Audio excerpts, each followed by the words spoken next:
Bonjour et bienvenue sur commentphotographier.com. Alors aujourd'hui, je réponds à la question de Najwa. Alors, comme Najwa, si vous avez des questions à me poser, vous utilisez le lien qui s'affiche juste en dessous. Ce lien, c'est la page de contact du site Comment Photographier. Donc c'est pas très compliqué. Alors Najwa me suit sur Facebook, je te remercie Najwa. Alors, elle est passionnée de photos et jusque-là, elle fait des photos en mode automatique. Donc elle trouve que son nouvel appareil photo possède plusieurs modes, mais qu'elle ne sait pas comment les utiliser. Elle les a tous essayés, mais elle sent qu'elle n'utilise pas le bon quand il faudrait. Donc elle ne sait pas quel bon mode utiliser en fonction de ce qu'elle veut faire. Il y a beaucoup de fonctionnalités, le manuel est très volumineux et elle ne trouve pas facilement les réglages en fonction de ce qu'elle veut faire.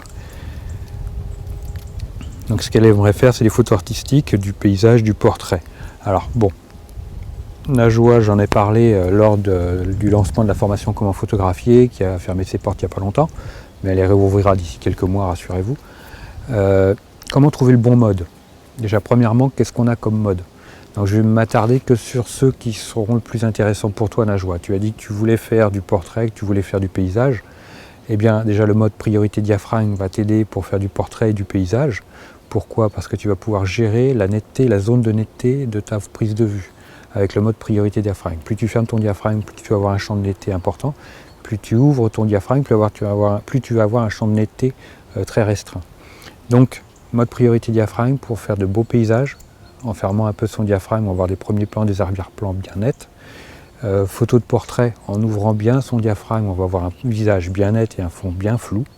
Donc voilà, mode priorité diaphragme, donc c'est le mode A pour aperture ou AV, aperture value.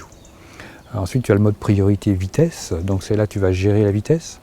Donc tout ce qui est sujet dynamique, photo de sport, photo de personnes qui bougent, que tu veux maîtriser le mouvement, maîtriser la vitesse. Donc soit tu veux avoir du flou de bouger, soit tu veux figer ton sujet, tu vas utiliser le mode priorité vitesse, en prenant une vitesse très rapide ou une vitesse très lente à l'inverse. Voilà. Après, il y a le mode manuel, où là, tu vas te retrouver à gérer un peu tout toi-même, donc ça va être un peu compliqué si tu as du mal à t'en sortir si tu débutes en photo. Donc je te conseillerais plutôt d'utiliser le mode priorité vitesse ou le mode priorité diaphragme, et éventuellement le mode programme, parce que le mode programme, tu vas pouvoir choisir soit définir ta vitesse, soit définir ton diaphragme, mais attention, c'est pas statique, ça va bouger en fonction de la lumière, donc tu pourras choisir ta vitesse ou choisir ton diaphragme. L'appareil photo te proposera toujours un couple vitesse-diaphragme équilibré pour avoir une bonne exposition.